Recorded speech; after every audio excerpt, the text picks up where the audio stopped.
And inviting you in these last minutes of our formal practice to imagine that you could breathe in and out of the heart or the heart center, that area at the center of the chest.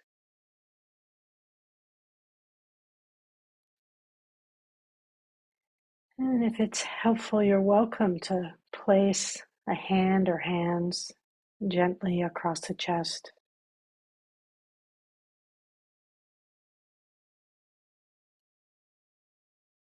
And to begin just by taking note, noticing what's here, what's true for you now.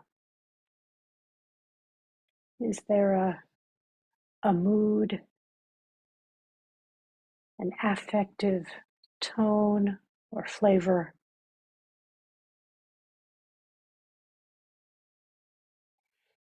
Maybe a sense of ease or contentment.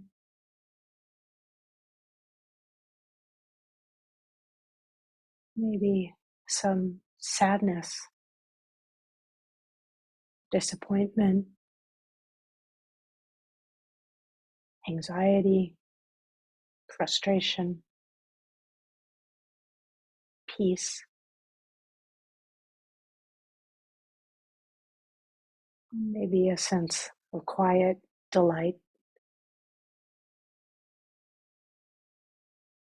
Again, we don't want to judge.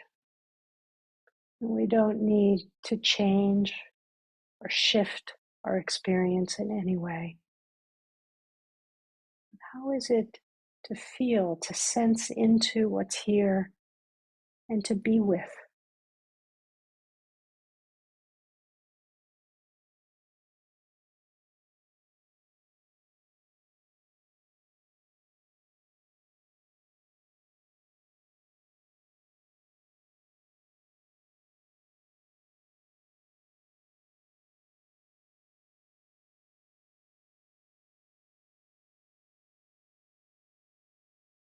And on the next inhalation, imagining you could breathe in through the heart. And with each inhalation, breathing in a sense of kindness,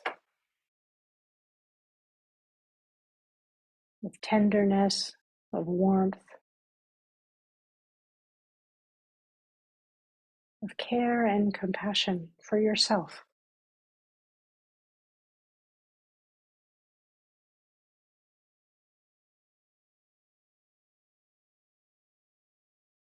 Breathing in through the heart or the heart center, imagining you could fill the body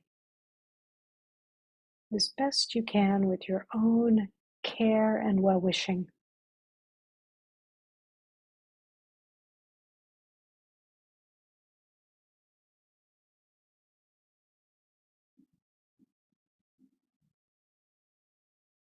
And if there are places in the mind, in the heart, in the body, where there's some pain, difficulty, distress,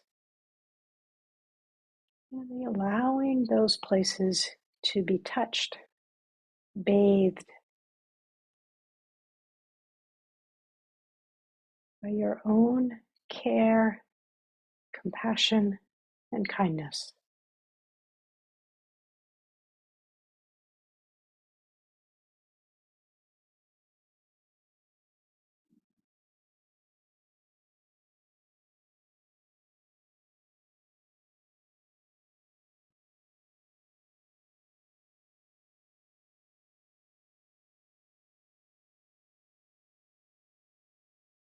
And continuing to breathe in through the heart or the heart center in this way. On your next exhalation, imagine you could extend out, radiating out these same qualities of the heart, kindness and care, friendliness and warmth to all of the others here on the call, all across the globe.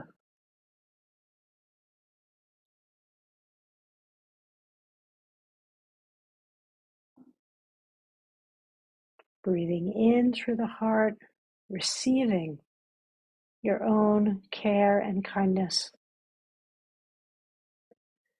And as you breathe out, radiating out, extending out your care and well-wishing to each other.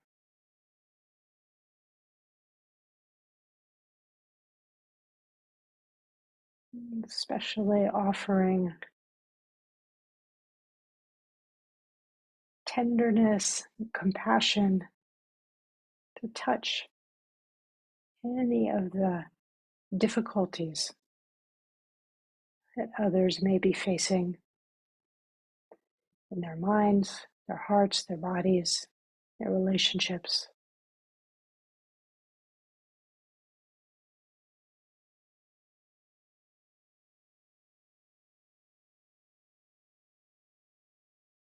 Breathing in and out through the heart in this way. Receiving and radiating kindness.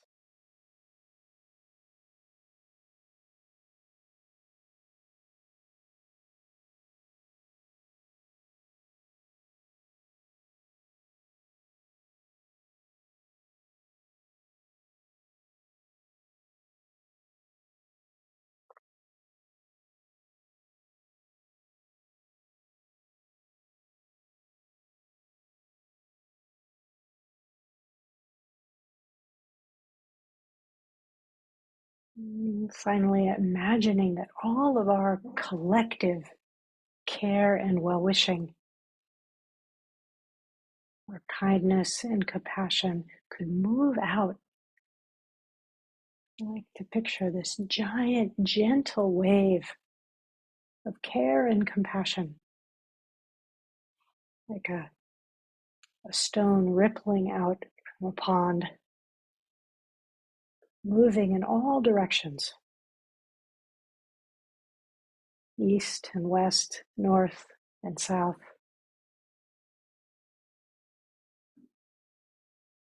This wave of kindness and care, touching the lives of the many, many beings, known and unknown, seen and unseen.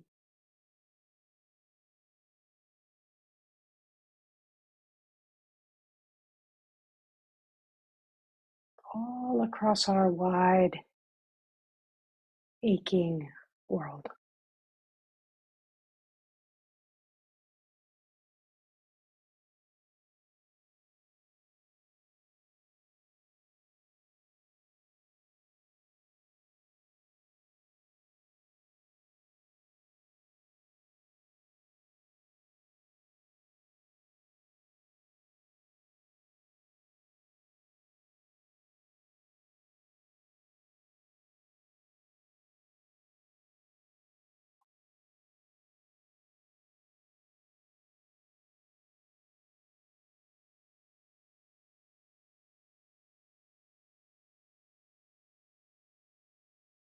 In a moment, when you hear the sound of the bell, just making sure that you reconnect to the body, here, present, grounded.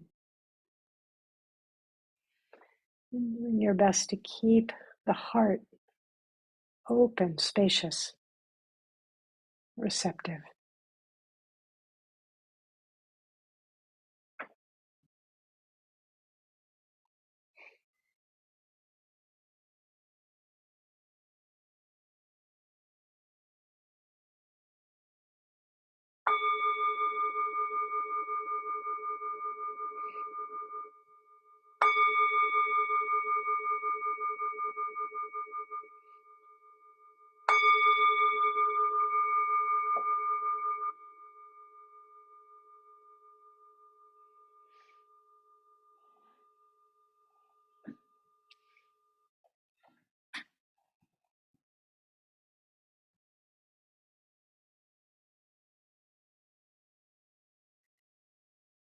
So letting your eyes open and adjusting your seat, your posture, whatever way feels comfortable, easy.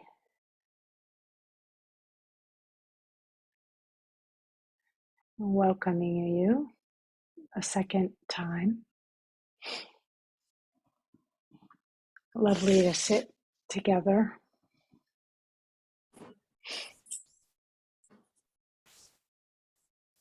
So today, the topic that I'll be speaking to is what I have been calling living by vow.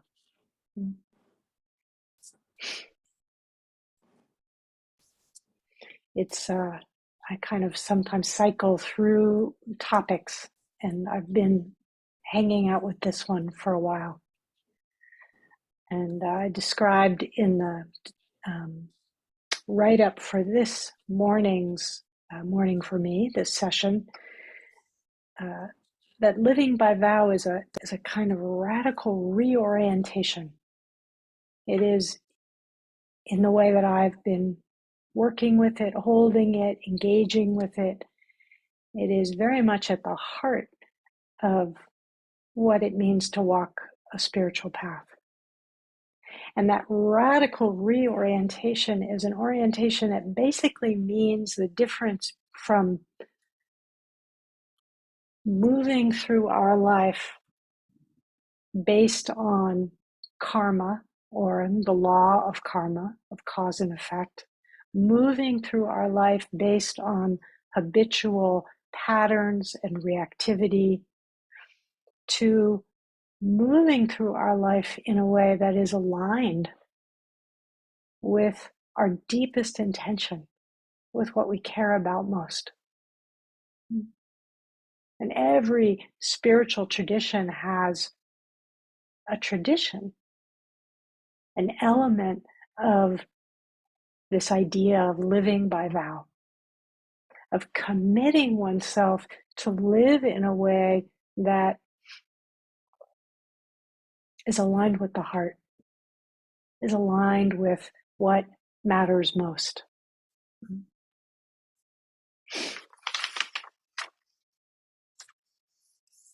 So I want to say a little about the habitual way that we live, which we could say is about living based on what's called the law of karma. And karma, the word karma simply means action. And it refers to the actions of body, speech, and mind. So karma includes what we think and what we say and what we do. I would say it also includes what we don't think and what we don't say and what we don't do. It includes both sides in that way. And the law of karma is the law of cause and effect.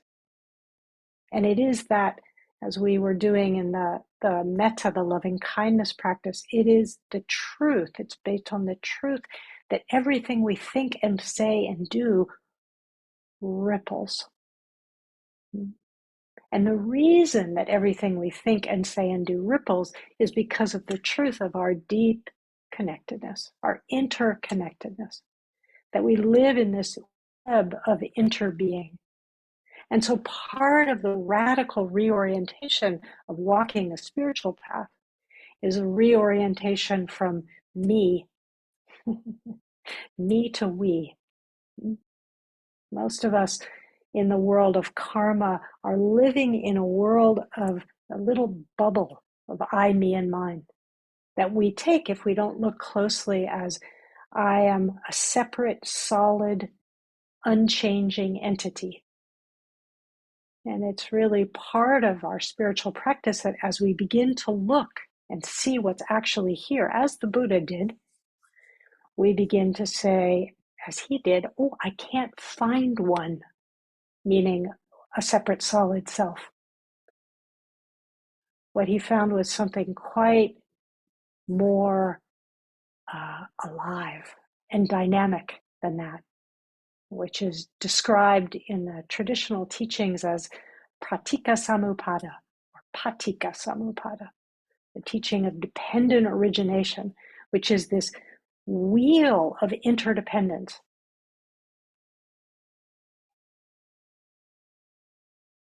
And we can get a taste of that, maybe even a fleeting moment of a taste of that when we sit, when we begin to see how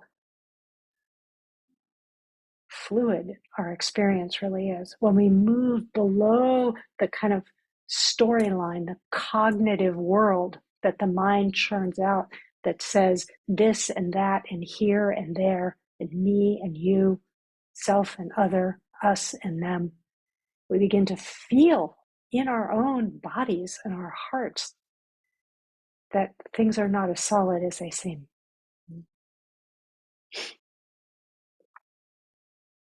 So the law of karma, the law of what's called cause and effect, is that every action has a consequence. And so one way to say this is that our actions matter. And we're walking a fine line here, right? Because our actions matter means that we don't want to give up in despair. And in the world today, certainly it's so complex and difficult. In so many ways, things can seem very overwhelming. It's, for many people, including myself, but many people I talk to feel sort of like, oh, what's the point? The issues that we're facing, divisiveness, the climate, the wars, the corrupt politics, etc., etc. All of it feels so big that we might say, oh, I give up. But this law of karma says, no, your actions count. I like to say it this way, that for each of us, the law of karma says we are each 100% responsible for our actions, but we are not to blame. I'll say more about karma in a way to explain that. But it's described that the Buddha is supposed to have said something like, if you try to understand the law of karma, the cause and effect, as if it's some kind of, billiard ball linear A plus B equals C, it's not like that. It's much more complex. It crosses time, past, present, future. There is infinite history each of us carry that goes into how it is that any moment of experience arises for us. And that history was given. And we can't necessarily control the impact of what we think and say and do, right? So I sometimes talk about, let me finish. So you are 100% responsible, but you're not to blame. And so one way of describing this is this, what I call the arc of karma. The arc of karma has three parts: the beginning, or we would say before, during, and after. A moment of action, a thought, a sentence.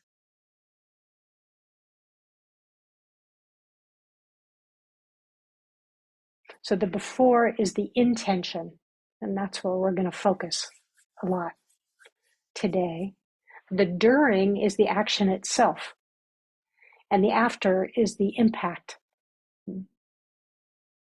And ideally, our practice, and really the whole of the spiritual path, is an invitation to wake up and stay awake through that whole arc of karma, to pay attention to our intention, to notice, to stay awake as we're engaging, as we're speaking,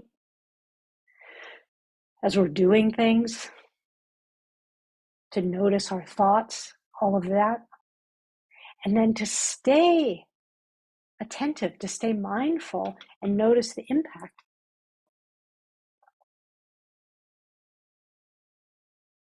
But the key, and the reason that you are responsible but not to blame, is that the impact is multifaceted. And many of you know, certainly I know this as a teacher, that my intention of what I'm intending to say and the impact of what I say are often very, very different. And that's not cause for defensiveness, or doesn't need to be. It's cause for learning. If we're willing to stay awake through that whole arc of karma, we put ourselves into an ongoing cycle of, instead of trying to get it right, instead of trying to be perfect, instead of like that, instead we put ourselves into this feedback loop in which we engage, we notice the impact, and then we can adjust. So if we shift our orientation from I'm trying to get it right, or I'm trying to do it perfectly, toward instead, I'm here to learn. I'm here to try to understand and to deepen. It changes how we engage our lives. It's not a problem to make mistakes. It's not a problem to muck things up. But when that happens, we want to stay awake for it, to acknowledge it, to shift and change as a result of it, rather than grip and defend.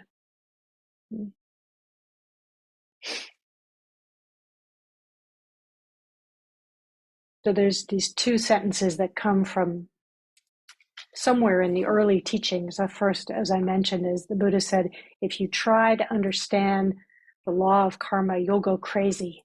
It's too complex. And this is the why behind why you're not to blame.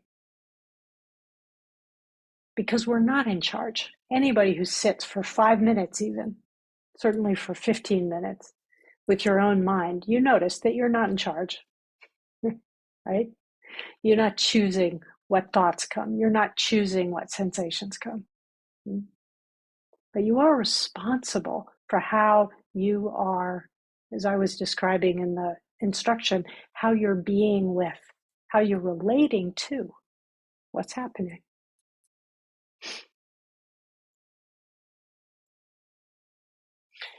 So if you try to understand the law of karma, you'll go crazy. It's also described that, or said, that all of karma hinges on intention. So that's where the leverage is. We don't control the output. We can pay attention, we can adapt, we can learn from the impact of what happens. But we can attend to our intention.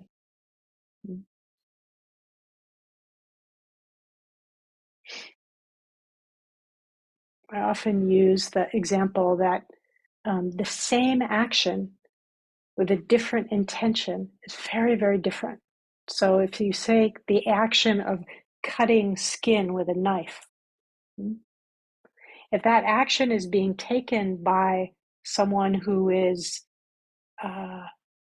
engaging in an act of violence, a thief, say, or someone who's doing harm to you, that is one intention. If that same cutting of skin with a knife is being done by a surgeon with a scalpel to do some kind of surgery that's meant to heal, very different, right? So same action, different intention.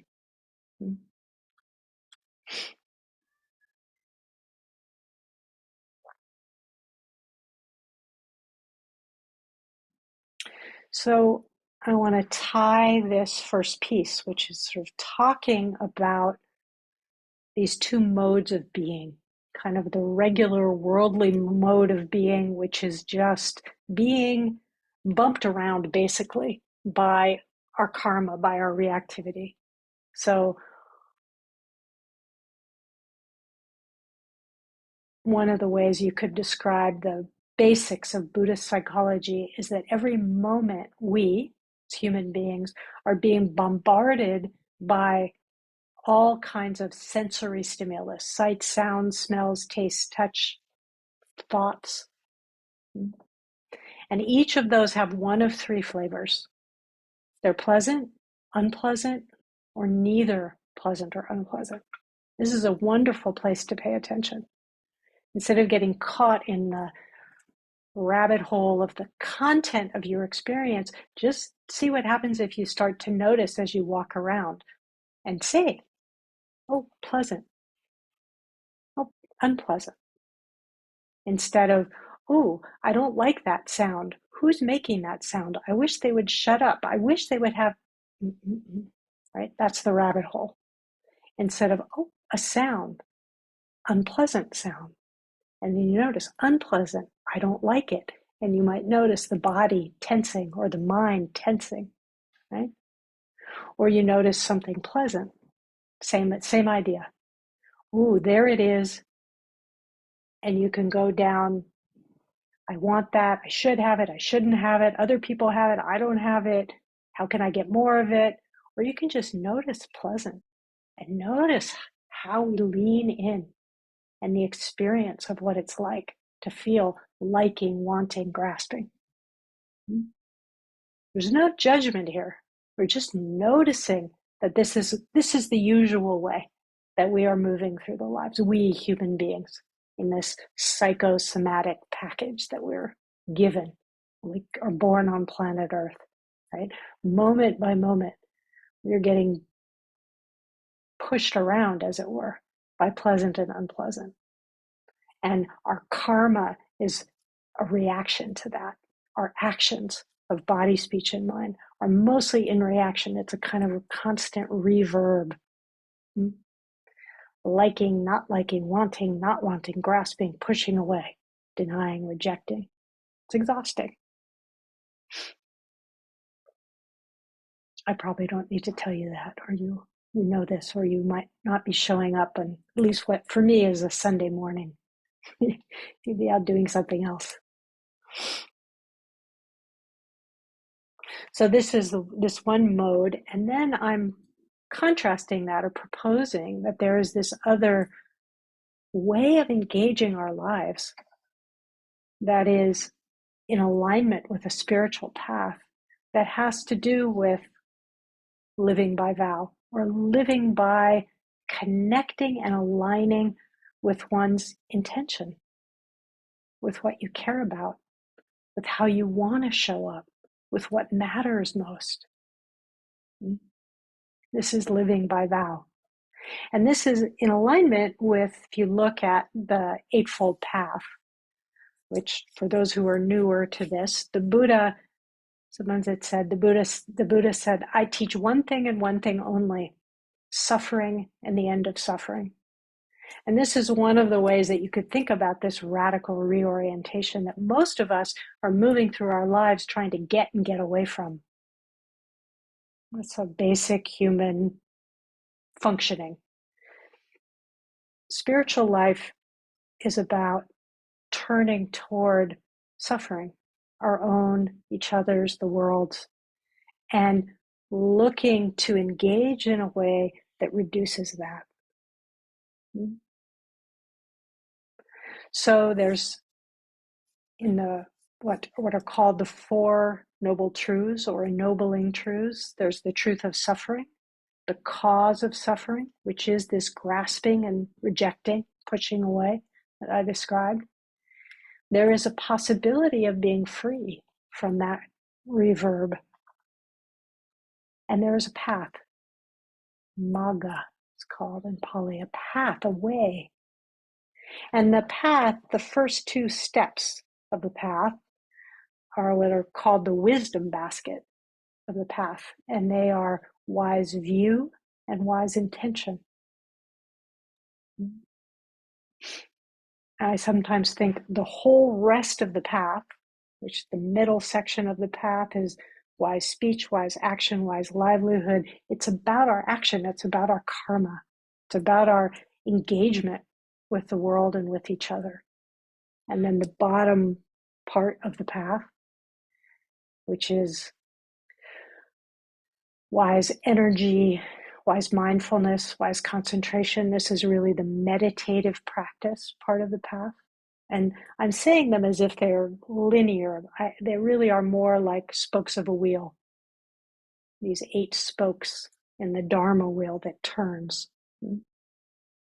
But we start, or one place to start, is with these wisdom component of the path of wise view and intention. And that view, I think of it like if you walk up to the top of a mountain or you go stand on the top of a roof, wise view is the direction that you're looking. There's many places you could look. The Buddha, there's this great story about the Buddha walking in the forest and picking up a handful of leaves and asking his monks, are there more leaves in my hand, or are there more leaves on all the trees in the forest? And the monks are pretty sharp, so they say that, there's more leaves on the trees than there are in your hand. And the Buddha says, just so. And the leaves in my hand are my teachings. The truths in the world are all the leaves on the trees. So when we come to the top of the mountain, we're looking in a particular direction. The Buddha picked up and focused on particular teachings, not because they're better than other teachings, but because his wish, his intention, his aim, the direction he was looking was towards suffering and the end of suffering. So that's the orientation of this particular path. And again, that's a pretty radical reorientation for most of us from getting and getting away from to suffering and the end of suffering. So we get to the top of the mountain and we look in a particular direction. That's wise view. And then the second, what follows that is wise intention.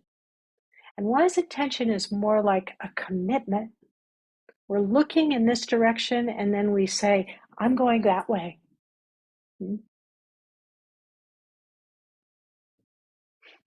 There's this beautiful poem, or fragment of a poem from the Zen poet Ryokan, who says, Buddha is your mind, and the way, the path, goes nowhere. This is sort of the ultimate truth, right? There's nowhere to go, there's nothing to get, there's no one to be or become.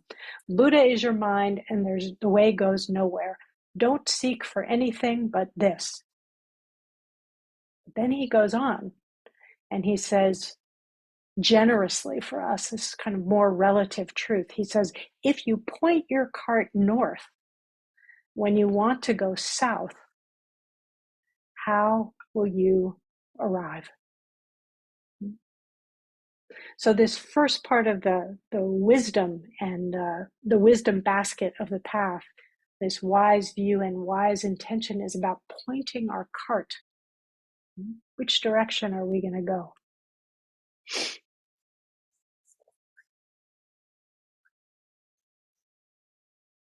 So I have been teaching and emphasizing this idea of living by vow, of clarifying one's intention as a central part of walking the path. And in the tradition, there are kind of formal vows. In the Zen tradition that I grew up in, we have what are called the 4 bodhisattva vows. And these, you'll hear, I'll tell you what they are, but they are impossible vows. And I'm sharing them with you because I think it gives an important orientation to what it means to live by vow. So the 4 bodhisattva vows are: beings, sentient beings, are numberless. I vow to save them. Good luck. Right?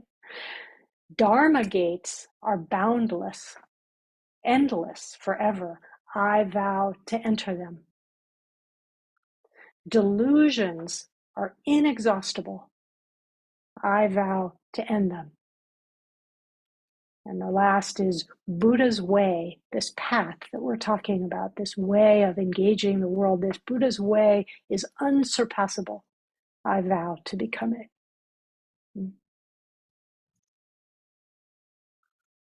When I first came to practice, I was very diligent, dedicated, and kind of pretty tightly wired. And I made a lot of effort in my practice. And I remember when I heard these vows, just the enormity of relief that I felt. Because here was something that was an invitation to step into a whole different way of being in the world that was not about getting somewhere. It wasn't about getting it right. It wasn't about accomplishing, which was completely how I was wired. It was saying, oh, there's a different way. This is this reorientation, this different way of engaging the world that has to do with offering our heartfelt commitment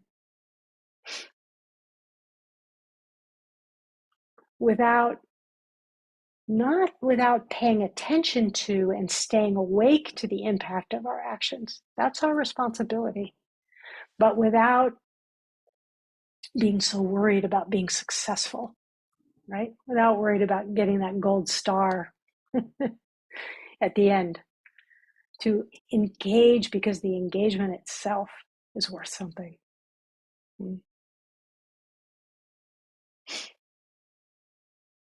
So these vows, and when we come to the process of taking on our own clarification of what's important, what direction do we want to point our cart, what do we really care about, that we're being invited into this different way of thinking, that a vow is not a goal. It's not a task to accomplish. It's a way of being. It's a way of engaging that we're willing to aim very high, knowing we're going to fail. And even we could just strip the language of fail, knowing that we're going to get up and fall down and get up and fall down, and that in that process, we mature. In that process, we deepen. In that process, we soften. So this image, there's a I guess an image or a metaphor that's used for Zen monastic training. So I spent a number of years living at Tassajara, which is a Zen Zen monastery here in California that was founded by Shunryu Suzuki Roshi, who wrote Zen Mind, Beginner's Mind. And the image that was offered to me when I was a young monk was that being in monastic training is like being rocks in a tumbler. And if you know how rocks in a tumbler work, you put a bunch of rocks and you tumble them, and all the rocks have these rough edges, and by rubbing up against each other, they get shiny. So that when you the process itself is not that comfortable, right? Getting your rough edges rubbed out, but what comes out is a beautiful stone. So the path is like that in a way, right? We know that what we're going to see when we declare an intention are so many ways in which we're not able to live up to it. And yet it's such a beautiful thing that we want to try.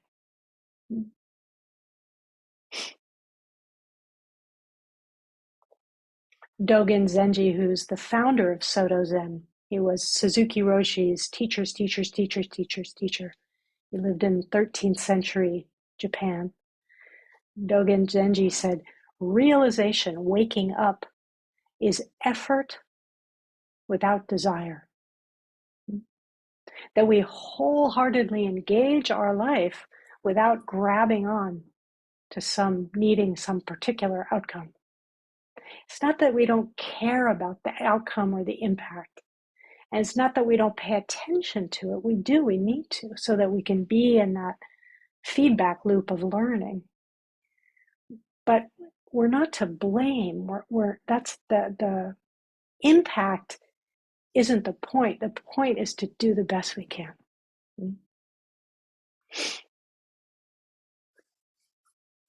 So there's a reach, there's a stretching beyond our normal sense of, to-do checklist when we're talking about living by vow.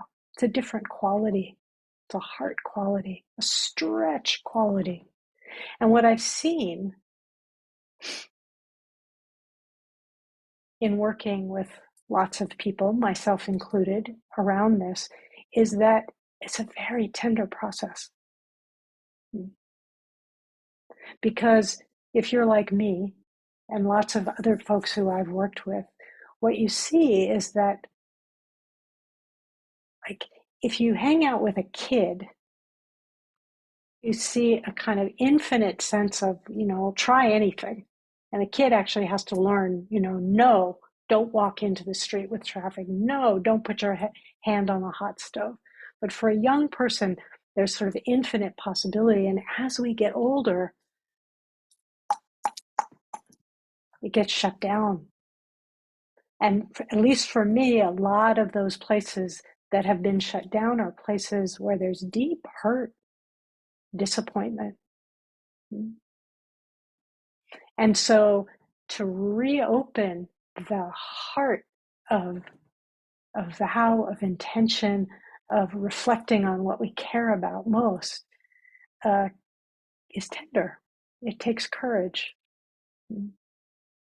So I say that part of this offering today is really an invitation to me, to you, to all of us, to begin to reflect for yourself. What is my vow? How do I want to show up? What is most important? Which way do I want to point my cart? Not knowing if I'll ever make it, but the pointing is important. The intention is important.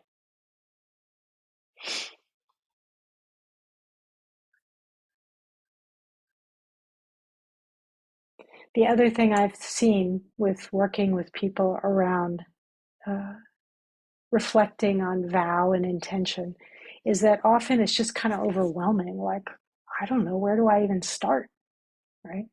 Some of you may have a very clear sense. But one of the things that I've found is that inspiration can seed aspiration.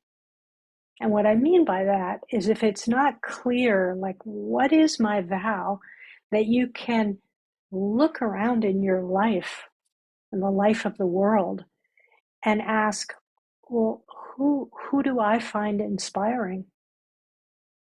And those people, it could be a person, it could be a place, but often it's a person. Those people may be a pointer for you in the direction of what you care about, whatever it is that inspires you about them, right? So inspiration means to breathe in. And sometimes we need to breathe in and be fully inspired before we can say, okay, and now I breathe out, and here's the direction I want to go, right? This was true for the Buddha. Many of you know the story of the life of the Buddha, the mythic life of the Buddha, really, who lived a very privileged life and then had an encounter with old age, sickness, and death. These three messengers that are reputed or described as being what sent him out on his spiritual path. I have such deep resonance for this. It was very much true for me. I was in my 20s when I first knocked on the door of Zen Center. And I was diagnosed with chronic illness, type 1 diabetes, when I was 10. And that diagnosis and living with the illness put old age, sickness, and death right in front of me at really an age too young for me to know what to do with it. So I was told at a very young age about all the terrible things that would happen to me, kidney failure and blindness and stroke and heart disease and amputation and this is what the medical people around me did to kind of try to infuse me with fear so that I would take care of myself, doing things that no 10-year-old would want to do. You know, don't eat sugar, take insulin injections, blah. But if you don't, so that's what they did. They did the best they could to keep me in line. So I really resonated with the story of the Buddha when I heard, oh, right, mortality. And maybe some of you came to the Dharma through some academic pursuit or wish for enjoyment through meditation, but many, many of us, I think, come through, I would call the dukkha dharma door, right? Some kind of difficulty that has us turn toward a spiritual path. But there's a fourth messenger who often gets left out of the story. So the Buddha supposedly encountered an old man, a sick man, and a corpse. But he also encountered a monk who he saw walking, a wandering sadhu who was walking peacefully back and forth beneath the shade of a tree. And he felt something when he saw that being. And that initiated his intention to leave his privileged life and go out and seek.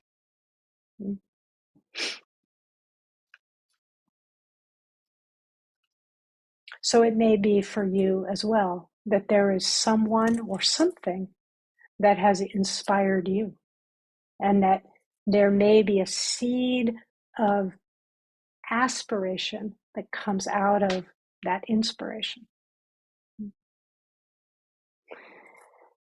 I have more to say, but it's almost at time, so I'm going to say one last thing and we'll open to question, which is that your questions about I've been talking about the Eightfold Path as one of the ways of articulating the spiritual path, and one of the simpler ways that I like to talk about the heart of the spiritual path is just 3 steps, which are inspiration, we're touched by something, the heart quivers, we're inspired when we breathe in, and then aspiration.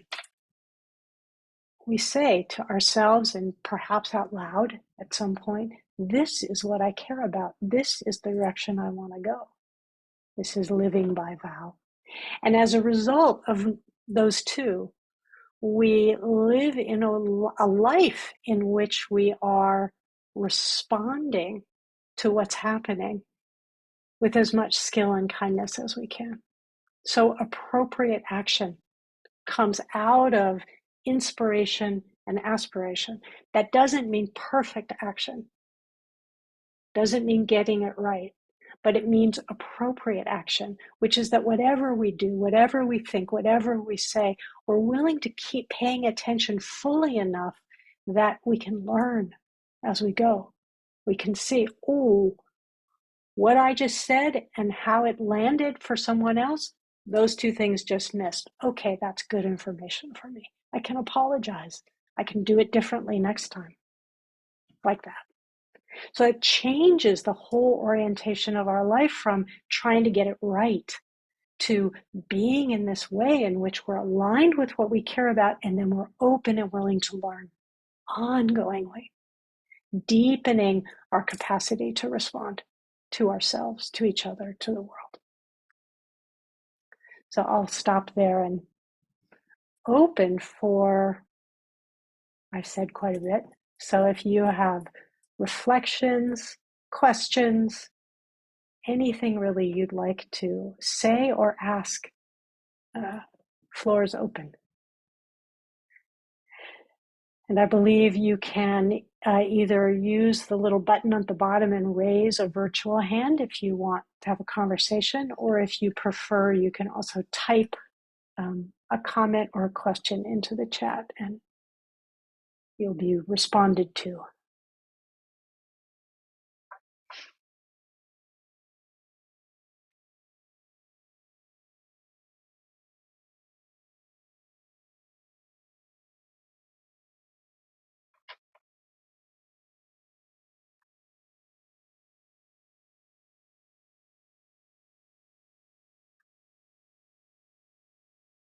Looks like Ellen. Yes, Yeah. Ellen. Okay. Ellen, you can unmute yourself, and Mm-hmm. Okay. I've Thank lost you. you. Okay. Oh, there Can you you are. hear me? Yeah. I'm gonna Good. You are an inspiration, Pamela. Thank you. I'm going out on a ledge here because of the trickiness of language.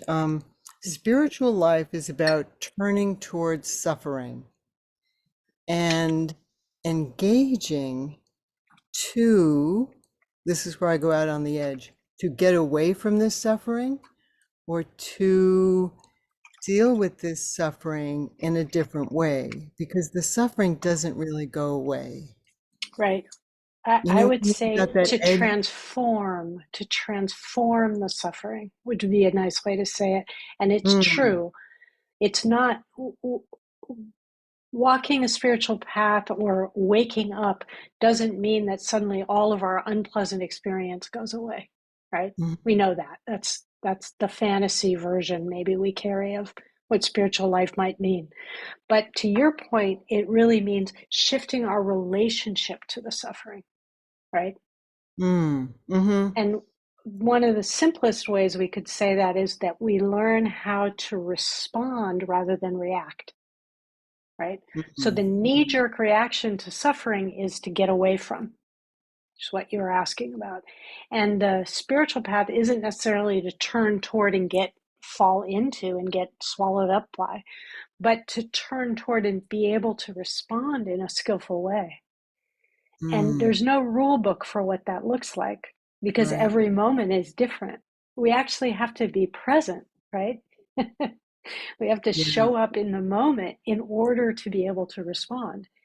And sometimes our response, as well intended as we may be, the impact of our response isn't what we expected. So we Mm, need to stay with it long enough to go, oh, okay, and to continue the process from there. great. It keeps Is definitely that stuff that'll keep me awake. Thank you. yes, good. I think Victoria and then Reinhold. Hello, thank you.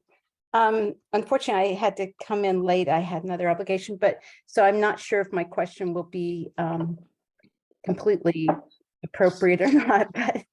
But based on what I heard, I'm fascinated how everything you've said aligns so closely with the theories of dialectical behavioral therapy, which is something I'm not a psychotherapist, but I've done some studies, and the idea, which for me is such a liberating and beautiful idea, that there's at least this is the way someone explained it to me. At any moment in time, we are all doing the best we can, and yet there is infinite possibility for change. So it's that sort of redemptive idea that the pressure, it takes the pressure off. In other words, that even like looking back into the past rather than blaming and or feeling shame or guilt or whatever, any of these negative feelings, we can say, well, at that time, everyone was doing the best they could, and sort of like a blanket forgiveness, and then holding it open for Right. ourselves, that we can always change. There's always opportunity, there's always room. And I love the gentleness of the approach that because a lot of Dharma teachers are like really down the line with like, it makes Nibbana a real destination. And then sometimes for me, when I hear other Dharma teachers talking in that way, that it seems like it's impossible to achieve. And there's kind of discouragement that comes out. And so I love the way that you've presented it to make it this tender, gentle approach that where we can actually live in the moment and not be so preoccupied with the destination, so to speak. Yeah. Which also then, of course, aligns with no craving and no clinging and tanha and all of that. So anyway, I just wanted to share that with you, and thank you.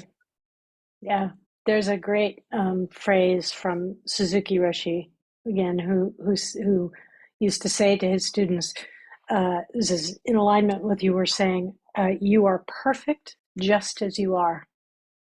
And you could use a little bit of improvement. Right, exactly. Yeah, And I think what you bring up is it's important to underscore that for those of us who grew up in under the umbrella of the kind of Judeo-Christian worldview, the premise starts with original sin and then redemption from that. And I think it's important to name that the Buddhist orientation is really different. The Buddhist orientation starts from basic goodness. And the problem is not that we have an evil seed inside. The problem is that we're confused. And our confusion is what causes, we might say, our bad behavior. And so the path, therefore, the path of waking up and staying awake through this whole arc of karma, as I was saying, is not one about blame. It's not about proving that we really are bad. It's about staying awake so that we can see and see through our own confusion and delusion, because that's where the suffering happens. That's where the seed of suffering is. It doesn't mean we're bad. It's an invitation to come home to this basic goodness that is at the center of, in the Buddhist understanding, who and what we are. So it's really, again, it's a very different orientation than what some of us, I don't know of what the traditions you all have grown up in, but what some of us have grown up living with. Yeah. well, what's interesting, actually, if I can just jump back in for a second, is that that's something that's being redressed right now, even as we speak, by a lot of theologians in the Judeo-Christian tradition. That Yes. it's not in the origins of that tradition. It's actually in the tradition itself. Yeah. That they emphasize that at creation, at the beginning of existence, all things were good. That Right. in the Judeo-Christian tradition, this idea that everything was good, was pronounced good. And Yep. then came the original sin idea, so that it actually was original good. And so The that's beginning. actually, Yeah. that's very, right now, that's a really hot topic in the Uh-huh. world of theology. But that's why I feel like, for me, that kind of bringing these worldviews together is so important, because we get to the purity of the sort of the original truth. Anyway, I see there are other people to ask Great. questions. Yes. Thank you. Thank Really you. wonderful, beautiful Thank talk. you. Thank you. Yeah. Ryan Hild? Reinhild, yes. Hild, yeah. Hi. Yeah, very German name, not very common even in Germany. Yes, thank you very much for offering that topic. And I've got quite a concrete question, because I've been dealing with this idea of aspiration or intention for some time. And I always get caught or hooked on the idea that I need to find a precisely formulated intention. And as you say, you can have inspiration, or you can be inspired by somebody. And then I end up with an intention which is either based on qualities, like I have an intention to develop calm and clarity and kindness and joy. Then I end up with 4 different qualities. Or I end up with something very general, like my intention could be to cultivate presence. And then I somehow, I don't know, get into intellectualizing how to formulate it. Then I get back to maybe I should take the bodhisattva vows. And I just wanted some advice. Yeah. It's a good Can question. it say something like a feeling or an aspiration you feel, or is it preferable to try and formulate it concretely? I mean, I feel like one of the things that you mentioned is actually very much in the direction, which is that a vow is not a to-do or a task, but it tends to be more of a quality or a and so my suggestion to you, and maybe to others as well, would be to try on, pick one. If you have 4 qualities you want to work with, say pick one for a week. And the idea of having, if you pick a quality, I spent 10 years doing a kind of leadership program in organizations. And what I'm saying to you is the premise of that. They didn't know that this was based in Buddhist teaching, but it was. And the idea was to pick a quality and then to use that as a kind of a lens to observe yourself throughout the day. So you pick patience, say, as a quality. And then as you go through the day, you notice, when did I show up and was patient? And what supported that? And when did I lose my patience? And what caused that? Again, not to judge yourself, but to learn from. And then at a certain point, you may have learned a bunch about patience, and then you go ahead and pick a different quality. So if it's too big, as you're saying, it tends to be not that helpful. But if it's too tight and precise, like my intention is to go ask my boss for a raise, that's not really an intention. That's more like a task, right? So I think that it stays closer to the heart when it's a quality. And if you go and look for someone who's inspired you, you might ask yourself, what are the qualities that I appreciated and am inspired by in that person? Not so much what did they do, but how did they be? How did they show up? Like that. That's a very helpful way to kind of focus without having it be too tight, right? Yeah, thank you very much. And is it okay, or would you, well, not okay, but is it helpful to stick, as you say, with one quality for a longer time, or sort of depending on circumstances, sort of changing? I think it's different for different people. I think it's useful to take something on for at least a week. But you could pick a different quality every day. You tend to get kind of momentum. If you do at least for a few days in a row or a week, you may learn new things. And then when you feel like you've learned something from it, then put it down and pick up something else. So I can't dictate the timing. You have to kind of pay attention to what's happening. But I think taking too many things at once is not that helpful, and doing it too short, like a few hours, is probably not enough, right? Thank you very much. So, That's very helpful. yeah, middle path, we think. Yeah. Middle path. Thank you so much. Yeah. So Pam, I'm Yes. sorry. There's a question from Linda. I think if you're okay to, I can read it to you and you can address Okay. that. So Linda asks, well, thank you for your guidance. Is it helpful to formulate an intention verbally as portable inspiration?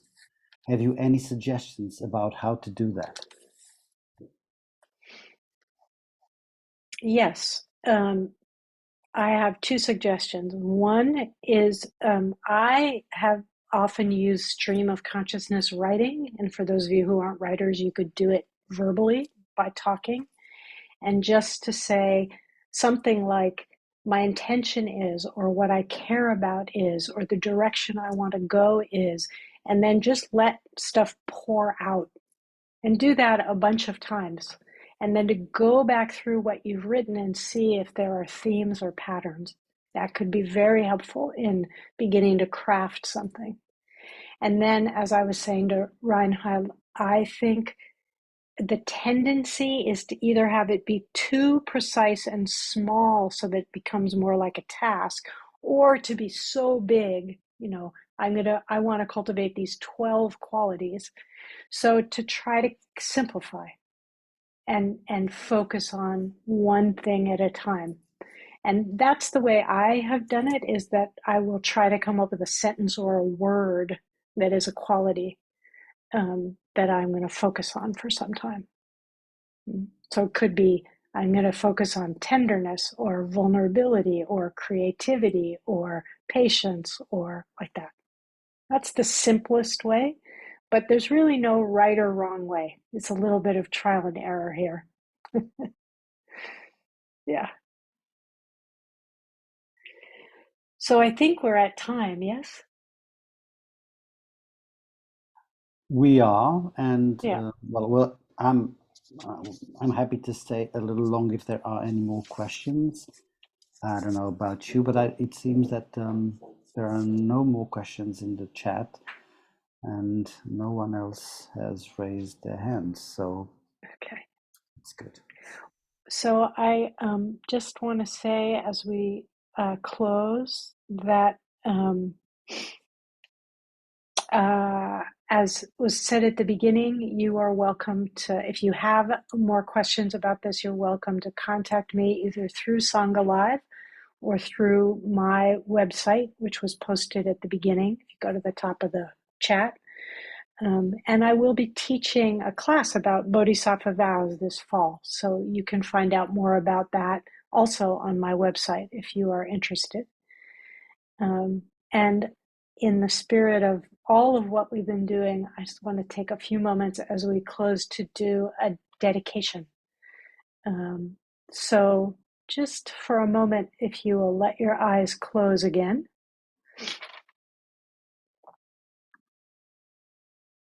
And just check in with your own heart as we did at the end of the meditation and see what's there. Feeling what may have been touched or stirred in you in our conversation, Dharma sharing today. And as we bring our time together to a close, really fully opening your hands, opening your hearts freely and generously, sending out, sharing any goodness, any insight, any inspiration, any benefit or merit that may have come from our gathering together in this way, offering it up for the benefit of all beings in all directions. By the power and truth of our practice together, may we, together with all beings, awaken and be free.